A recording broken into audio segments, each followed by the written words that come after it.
اعوذ باللہ من الشیطان اللعین الرجیم بسم اللہ الرحمن الرحیم الحمد للہ رب العالمین اللہم صلی علی محمد و آل محمد وعجل فرجہم. صلوات پڑھی محمد و آل محمد پر. گفتگو شروع کرنے سے پہلے ہم آج آپ کے اٹینڈنس کے لیے جو کوڈ بتاتے آئے ہیں وہ آج کے لیے آپ کا کوڈ ہے MA1.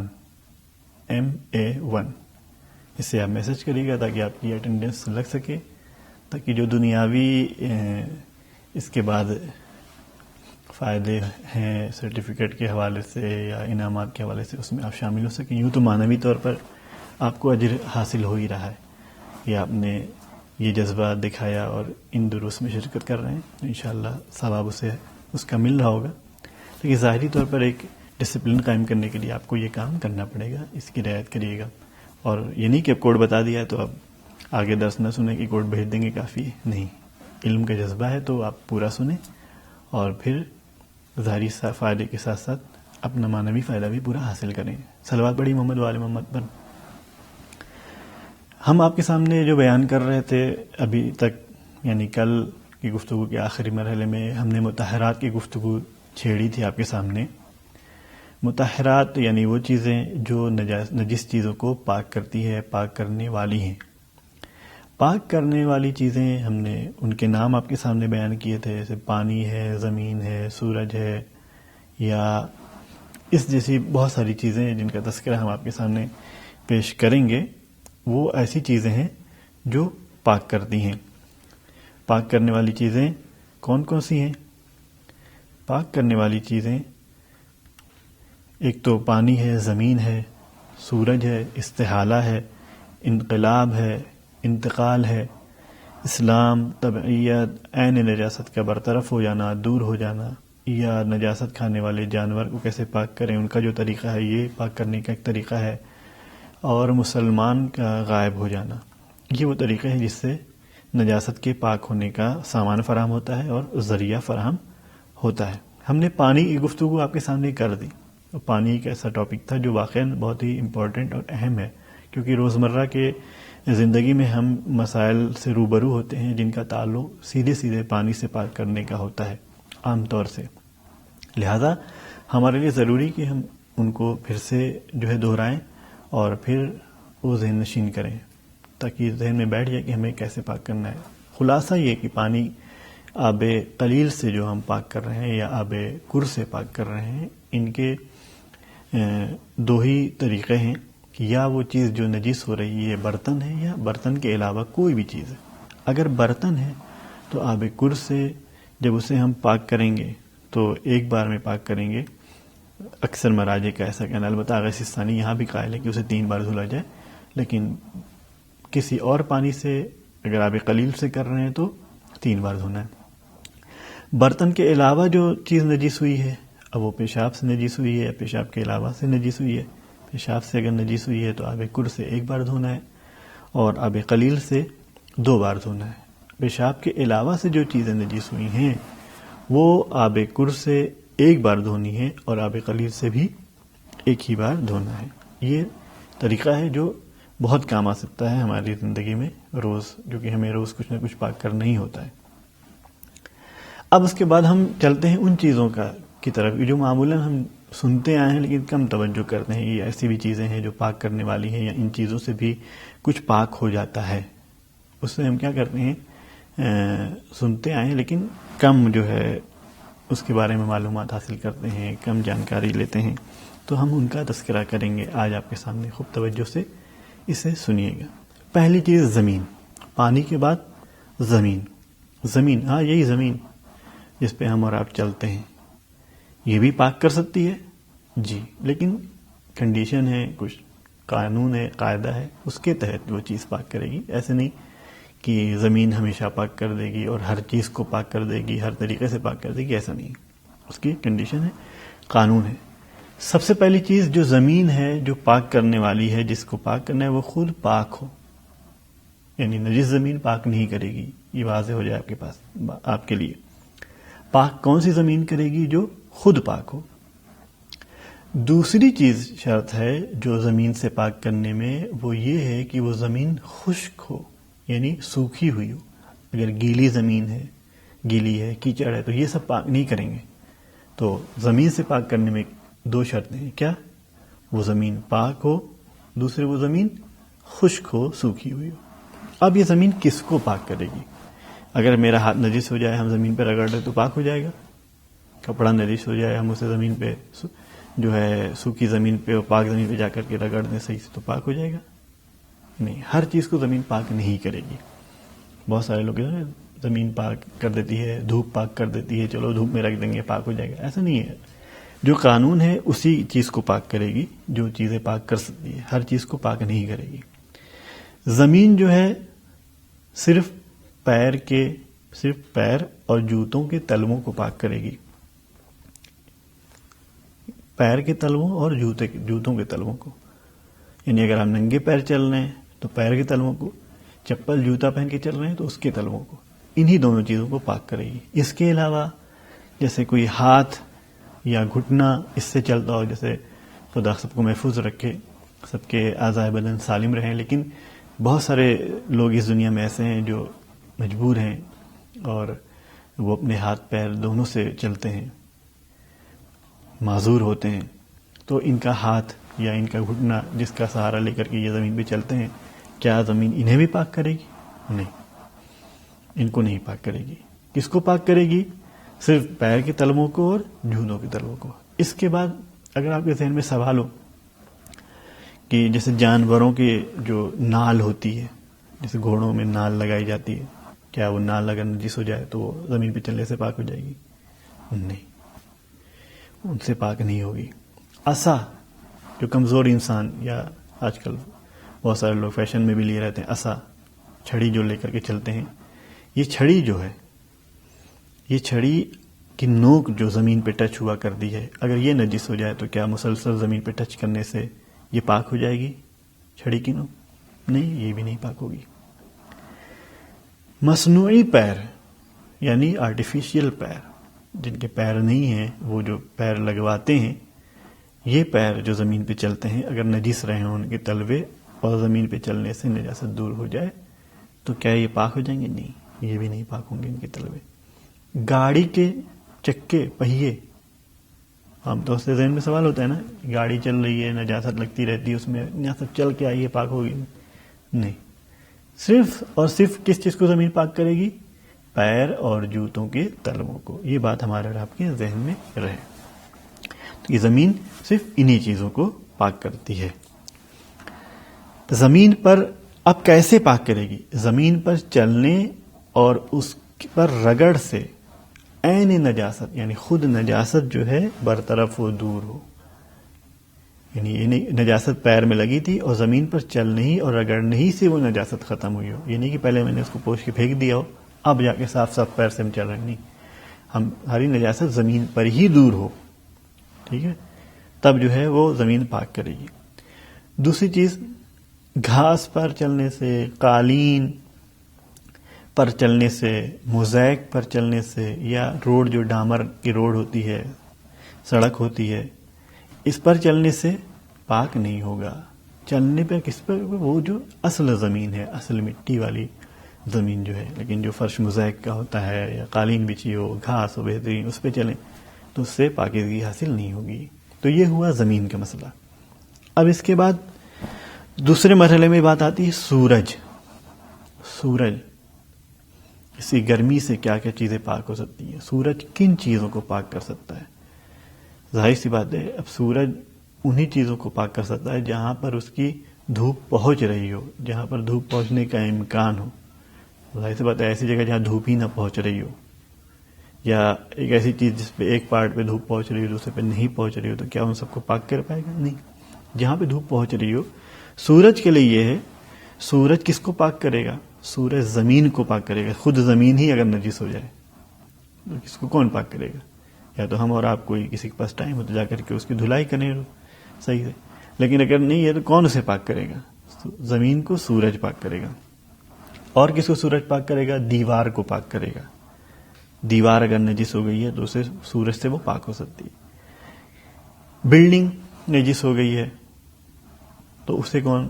سورج سے پاک ہو سکتی ہے بلڈنگ. کھڑکی باہری حصہ ہے البتہ، پھر ابھی اس پہ بات ہوتی ہے، تو اس کو پاک کرے گا. اس کے جو شرائط ہیں ان شرائط کے ساتھ کیا ہیں وہ شرطیں؟ وہ شرطیں یہ ہیں کہ وہ نجس چیز تر ہو، پہلے بھیگی ہوئی ہو، اس طرح سے تر ہو کہ اگر کوئی اس سے کوئی چیز لگ جائے تو وہ بھی تر ہو جائے. مثال کے طور پر ایک دیوار نجس ہے لیکن وہ دیوار سوکھی ہے تو اس کو نہیں پاک کرے گا سورج. وہ دیوار تر ہو اور اتنی تر ہو کہ اس سے اگر میرا ہاتھ لگ جائے تو یہ بھی تری اس پہ آ جائے، کوئی چیز لگ جائے تو تری اس تک پہنچ جائے، وہ چیز تر ہو جائے. تو ایسی چیز وہ جو نجس ہے وہ تر ہو، اتنی تر ہو کہ اس سے جو چیز لگے وہ بھی تر ہو جائے. پھر سورج سے جو ہے پاک ہونے کا امکان اس کے لیے فراہم ہوتا ہے. دوسری شرط کیا ہے؟ دھوپ سے خشک ہو. ایک وقت ایسا ہوتا ہے دھوپ نہیں ہوتی ہے لیکن موسم گرم ہوتا ہے، دھوپ نہیں ہے. جیسے گرمی کے موسم میں مثلا رات میں یا سورج ڈوب جائے اس کے بعد سورج کی دھوپ نہ ہو. کبھی کبھی ایسا موسم ہوتا ہے گرم ہے لیکن سورج نہیں ہے، سورج کی دھوپ نہیں ڈائریکٹ اس پہ پڑ رہی ہے. تو اس طرح نہیں، دھوپ سے خشک ہو اور سوکھ جائے تب. لیکن اگر نم رہ جائے، نمی ہی باقی رہ گئی ہے، خشکی پوری طرح سے خشکی حاصل نہ ہوئی ہو، پوری طریقے سے سوکھا نہ ہو، صرف نم رہ گیا ہو، تو اب یہ پاک نہیں ہے. نمی نہ باقی رہے، پوری طریقے سے خشک ہو جائے، سوکھ جائے. تو سورج سے پاک کرنے کے لیے کیا ضروری ہے؟ کہ وہ جو چیز نجس ہے وہ تر ہو، بھیگی ہو، اور اتنی بھیگی کوئی چیز اس پہ لگے تو وہ بھی بھیگ جائے. دوسری شرط کیا ہے؟ دھوپ سے پاک ہو رہا، دھوپ سے سوکھے. تیسری وہ کیا ہے؟ نمی باقی رہ نہ جائے. تیسری شرط کیا ہے؟ سورج کی دھوپ اور نجس چیز کے درمیان کوئی چیز بیچ میں حائل نہ ہو، رکاوٹ نہ ہو، یا بیچ میں کوئی میڈیٹر نہ ہو، موٹا پردہ ہو مثال کے طور پر کہ جس سے دھوپ اس پہ نہیں جا رہی ہو.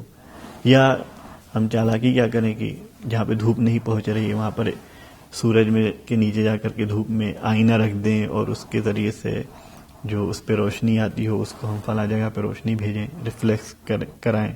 تو یہ سب طریقوں سے نہیں، ڈائریکٹ دھوپ اس پہ پڑ رہی ہو تب جا کر کے وہ چیز پاک ہو پائے گی، ورنہ پاک نہیں ہو پائے گی. تو صرف دھوپ سے وہ چیز پاک ہوئی ہو، مثلا ہوا کی مدد سے نہ وہ چیز پاک ہوئی ہو، یہ ہوا اتنی گرم تھی اس کی وجہ سے وہ جو ہے سوکھ گیا، ایسا نہیں. دھوپ اس پہ پڑ رہی ہو، دھوپ ہی سے وہ چیز سوکھی ہو تو جا کر کے وہ پاک ہوگی، ورنہ نہیں. دھوپ لگتے وقت عین نجاست اس پر نہ لگی ہو. زمین میں کیا کہا تھا کہ عین نجاست زمین سے جو ہے صاف ہو، زمین جو ہے اس نجاست کو دور کرے، نجاست کو برطرف کرے. لیکن سورج کے پاک کرنے میں ضرورت ہے کہ جہاں پہ نجاست تھی، نجاست اب وہاں پہ نہ لگی ہو، عین نجاست وہاں سے ہٹا دی گئی ہو، ہٹ گئی ہو. یہ نہیں کہ وہاں پہ نجاست چپکی ہوئی تھی اور وہ نجاست چپکی وہیں سوکھ گئی ہے، یہ نہیں.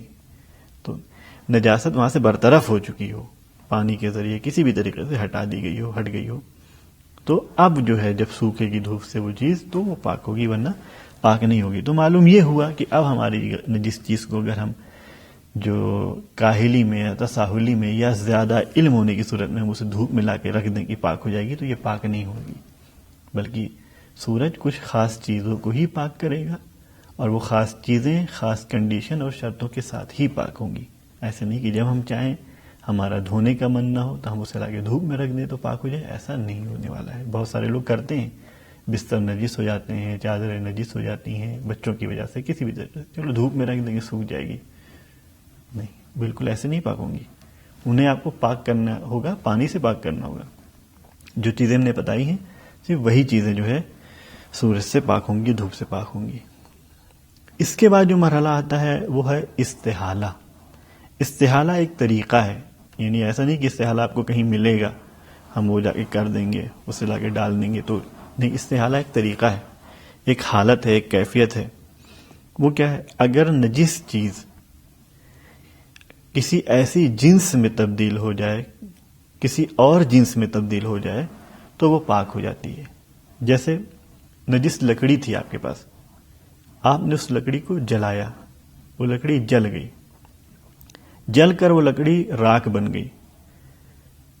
تو کیونکہ یہ لکڑی پہلے لکڑی تھی، اب اس نے ایک دوسری جنس اختیار کر لی، دوسری جنس میں یہ لکڑی تبدیل ہو گئی، یہ بدل گئی ہے. وہ جنس کیا ہے؟ راکھ. تو اب یہ ایک جنس سے دوسری چیز میں بدل جانا، اسے کہتے ہیں استحالہ. یہ استحالہ جو ہے پاک کر دیتا ہے نجاست کو. تو اگر لکڑی نجس تھی تو یہ راکھ اس کی نجس نہیں ہے، یہ راکھ اس کی پاک ہے. مردہ انسان، اسے ہم نے مٹی میں دفن کر دیا اور پھر وہ مٹی بن گیا، مٹی سے تبدیل ہو گیا پوری طریقے سے. تو اب وہ قبر اگر کھدے، وہ مٹی ہم لوگ اس کو ہمارے ہاتھوں میں لگے، اندر یہاں پہ مردہ کبھی تھا، تو وہ نجس نہیں ہے. کیوں؟ کیونکہ یہ اس کی جنس بدل گئی ہے. تو ایک چیز یہ ہے کہ تبدیل ہو جائے کوئی جنس، کوئی چیز کسی اور جنس میں تبدیل ہو جائے تو وہ یہ جو استحالہ ایجاد ہوتا ہے، تبدیلی ایجاد ہوتی ہے، اس سے وہ نجس چیز کیا ہو جاتی ہے؟ پاک ہو جاتی ہے. لیکن کبھی کبھی ایسا ہوتا ہے جنس جو ہے بدلتی ہے، جنس تبدیل نہیں ہوتی لیکن صورت بدل جاتی ہے، صرف ظاہری شکل بدل جاتی ہے. جیسے آپ کے یہاں ہوتا ہوگا گیہوں، آپ گیہوں کو لے جاتے ہیں پسانے کے لیے، آٹا اس سے جب بنتا ہے تو ظاہر سی بات ہے جو گیہوں ہے وہ آٹا نہیں ہے، اس کی الگ شکل ہے، صورت ہے، اور گیہوں کی الگ شکل و صورت ہے. گیہوں نجس تھا تو کیا جب آٹا وہ بن جاتا ہے پسنے کے بعد تو پاک ہو جائے گا؟ نہیں، اس کی صورت سے بدلی ہے، اس کی شکل بدلی ہے، لیکن اس کی جنس اور اصل نہیں بدلی ہے. جنس اس کی جو تھی وہی ہے، جنس کی میں کوئی تبدیلی نہیں آئی ہے، صرف صورت اور شکل میں تبدیلی آئی ہے. لہذا اس تبدیلی کو استحالہ نہیں کہتے، یہ صرف صورت بدلنا ہے. تو جب صورت سے بدلے تو وہ جنس پاک نہیں ہوگی. نجس تھی تو نجس ہی ہے، یعنی اگر نجس گیہوں کا آٹا بن گیا ہے، پس گیا ہے، تو وہ آٹا بھی نجس ہے. لیکن اگر مردہ مٹی بن گیا ہے، لکڑی جل کر راکھ بن گئی ہے، نجس رہی ہو تو وہ پاک ہو جائے گی. اگر کوئی چیز بدل تو گئی ہے لیکن ہمیں نہیں پتا کہ استحالہ ہوا ہے یا نہیں ہوا ہے، کسی چیز کے استحالہ کا ہمیں علم نہ ہو، تو کیا وہ چیز نجس ہے یا پاک ہے؟ ہاں، وہ چیز نجس ہے، وہ چیز ہمارے لیے پاک نہیں ہے. اگر کسی چیز کے استحالے کے بارے میں ہمیں علم حاصل نہیں ہوا ہے تو وہ چیز نجس ہے. اس کے بعد مطہرات میں ابھی تک جو ہم نے بیان کیا، کیا کیا؟ پانی، سورج یعنی دھوپ، آفتاب بھی جسے کہتے ہیں، پھر استحالہ اور زمین، یہ 4 چیزیں بیان کی ہیں. 5ویں چیز جو ہے وہ ہے انقلاب. انقلاب یعنی کرانتی، یا جو ہے یہ وہ انقلاب نہیں ہے جو معمولاً ایک تبدیلی ایجاد کرنے کے لیے جو گفتگو کی جاتی ہے، معاشرے میں تبدیلی، سوسائٹی میں تبدیلی، یا جو ہے ذہنی و فکری تبدیلی، وہ انقلاب کی بات نہیں ہوتی ہے. مطلب کچھ اسی جیسا ہے لیکن یہ ایک الگ گفتگو ہے. انقلاب کیا ہے؟ انقلاب جو ہے مثال کے طور پر اگر شراب خود سے یا کسی چیز کے ڈالنے سے سرکہ بن جائے تو وہ پاک ہو جاتی ہے. شراب جو ہے سرکہ بن جائے تو یہ جو تبدیلی اس کے اندر ایجاد ہو گئی ہے، یہ انقلاب جو اس کے اندر برپا ہو گیا ہے، یہ انقلاب اس کی نجاست کو ختم کر دیتا ہے. شراب اگر سرکہ کی صورت اختیار کر لے تو یہ انقلاب کی وجہ سے پاک ہو گئی ہے یہ شراب، اب یہ شراب نجس نہیں ہے. تو پانی، زمین، سورج، استحالہ اور انقلاب. اس کے بعد جو طریقہ ہے طہارت حاصل کرنے کا وہ انتقال. تو کیا مطلب ہر انسان انتقال کرنے لگے تب جا کر کے وہ پاک ہوگا؟ نہیں، ایسا نہیں ہے. انتقال معمولاً جب ذہن میں آتا ہے تو لوگ افسوس کرنے لگتے ہیں، لیکن انتقال کا مطلب یہ نہیں کہ انسان مر ہی جائے. وہاں بھی انتقال اس لیے کہا جاتا ہے کیونکہ ایک جگہ سے دوسری جگہ چلا جاتا ہے، اس لیے منتقل ہونا کو انتقال کہتے ہیں. ایک جگہ سے ٹرانسفر ہو کر کے دوسری جگہ جاتا ہے تو کبھی کبھی وہ ٹرانسفر انسان کو رونے پہ مجبور کر دیتا ہے. لیکن یہ جو ہے ایک جگہ سے دوسری جگہ چلے جانا، ایک چیز سے دوسری چیز کی طرف چلے جانا، یہ انتقال الگ الگ صورتوں میں ہوتا ہے.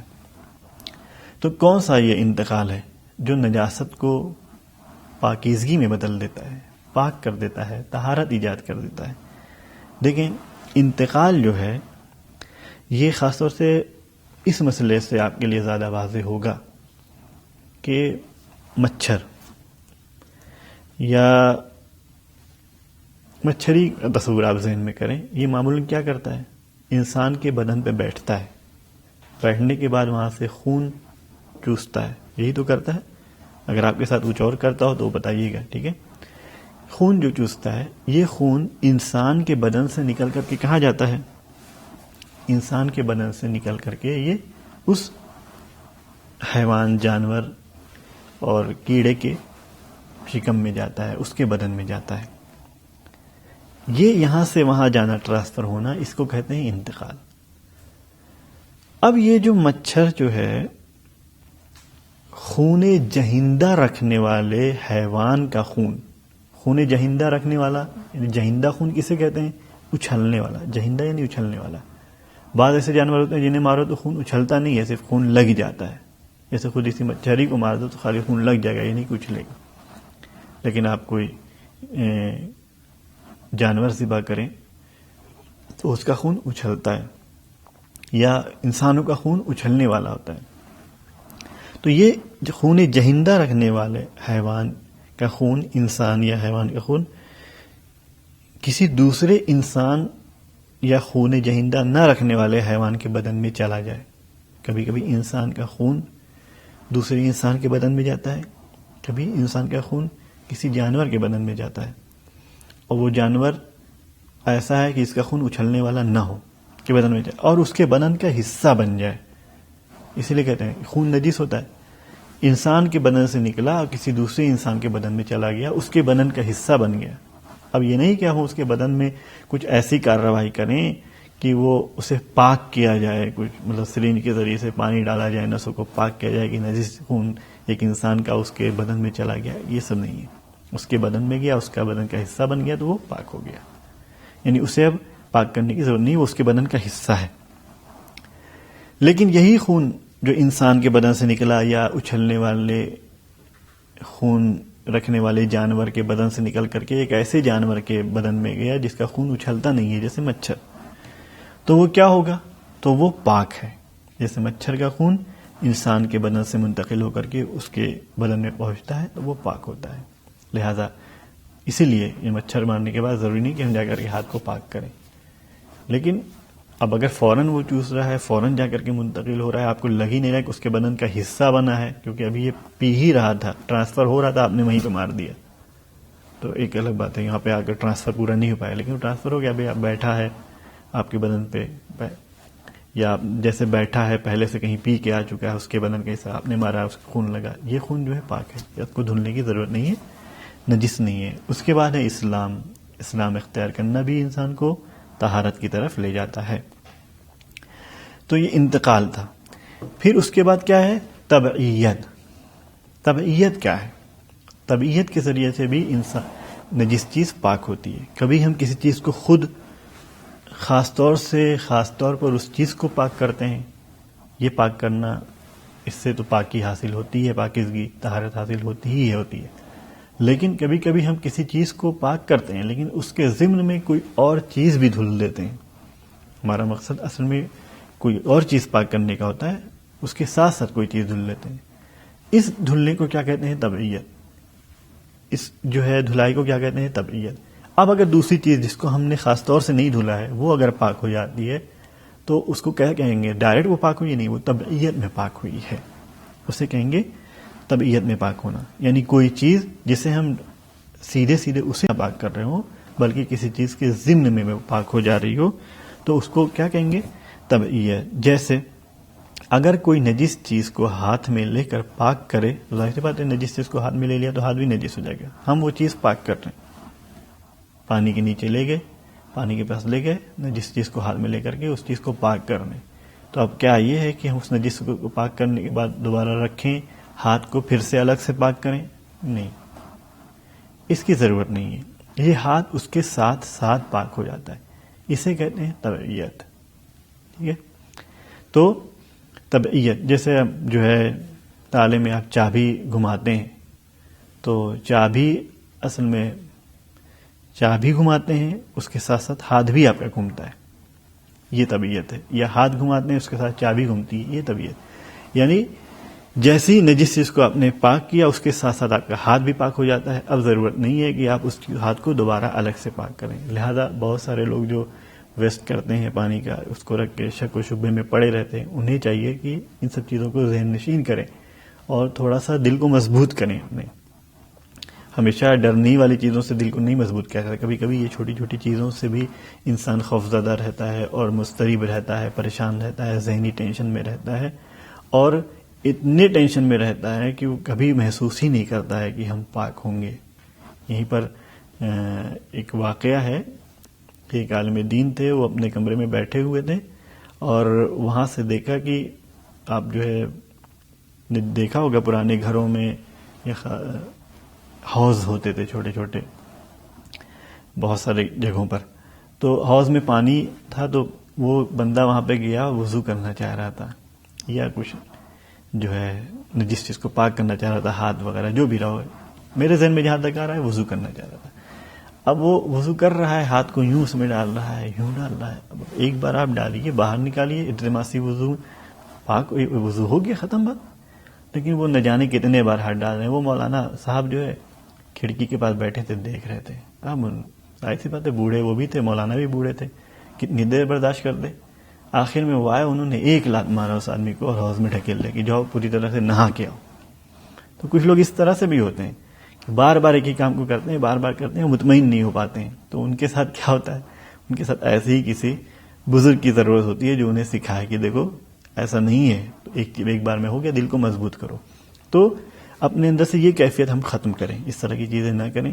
اگر مبتلا ہے تو اسے ابھی سے ختم کریں، کیونکہ پانی کا بھی حساب کتاب ہے، سب اسراف ہوتا ہے. ایک چیز میں چیز پاک ہو جاتی ہے تو اسے ہم پاک کر لیا کریں، پاک مان لیا کریں. طبیعت سے اگر پاک ہو جاتی ہے چیز تو ہمیں کیا ضرورت ہے دوبارہ ہم اس چیز کو رکھیں اور پھر سے ہاتھ کو صاف کریں اور ہاتھ کو دھلیں اور پھر نہ پانی ویسٹ کریں. پانی بچائیں اور انرجی بھی بچائیں اور صحیح مسئلے پر عمل کریں. تو یہ ہوا طبیعت. اس کے بعد جو ہے بس وہ ہے عین نجاست کا برطرف ہونا، برطرف ہو جانا. یعنی عین نجاست یعنی خود جو نجس چیز ہے، نجاست اس پہ جو لگی، وہ نجاست جو ہے دور ہو جائے. اس طرح سے بھی پاکیزگی حاصل ہو جاتی ہے. یہ کیسے؟ دو چیزیں عین نجاست کے دور ہو جانے سے پاک ہو جاتی ہیں. کیا مطلب؟ اگر ہمارے بدن پہ یہاں نجاست لگی ہے، ہم نے اس کو کھرچ کے پھینک دیا تو پاک ہو گیا؟ نہیں بھائی، ہم بتا رہے ہیں، تھوڑا غور کریے. دو چیزیں ہیں جو عین نجاست کے برطرف ہونے سے پاک ہوتی ہیں. ایک جانور کا بدن، کیونکہ آپ نے شاید ہی کبھی دیکھا ہو کہ آپ گئے ہوں کہ جانور کو پاک کرتے ہوں، اسے نہلاتے دھلاتے ہوں پاک کرنے کے لیے. وہ خود جا کے نہا لے الگ بات ہے، لیکن ہم تو سے کوئی انسان نہیں ہوتا جا کے جانور کو پاک کرے. وہ نجاست ان کے لگتی رہتی ہے. تو وہ کیسے پاک ہوں گے؟ عین نجاست ان کے بدن سے دور ہو جائے، زائل ہو جائے، برطرف ہو جائے، ہٹ جائے، وہ پاک ہو جائیں گے. جانور کے بدن سے عین نجاست کا دور ہو جانا وہ انہیں پاک کر دیتا ہے، وہ پاک ہو جاتی ہیں، وہ جانور پاک ہو جاتے ہیں. انسان کے جسم کا اندرونی حصہ جیسے منہ، ناک، کان، اگر اس سے کوئی نجاست لگ جائے تو اسے پاک کرنے کی ضرورت نہیں ہے. انسان کے بدن کا اندرونی حصہ. بہت ذہنوں میں سوال آتا ہے، مولانا صاحب ناک کے اندر نجاست لگ گئی ہے، یا غسل کرتے وقت اتنی پریشانی ہوتی ہے لوگوں کو کہ اب ہم پانی جو ہے کیسے کریں، ناکوں میں ڈالیں، کان میں ڈالیں. بہرحال الگ الگ سوال آپ سوچ سکتے ہیں، کیسے کیسے سوال پوچھتے ہیں لوگ. یہ سب کی کوئی ضرورت نہیں ہے. انسان کے بدن کا اندرونی حصہ، وہ جو حصہ ہے اسے آپ جو ہے وہاں اگر کوئی نجاست لگ جائے تو اسے پاک کرنے کی ضرورت نہیں ہے. مثلا خون آ گیا، یہ خون باہر آ گیا، ہاتھ میں تو ہاتھ نجس ہے، لیکن ناک کے اندر ہے تو ضرورت نہیں ہم جا کے ناک کو جو ہے پاک کریں، پانی یوں کر کے پانی ڈال کے پاک کریں، یہ اس کی ضرورت نہیں ہے.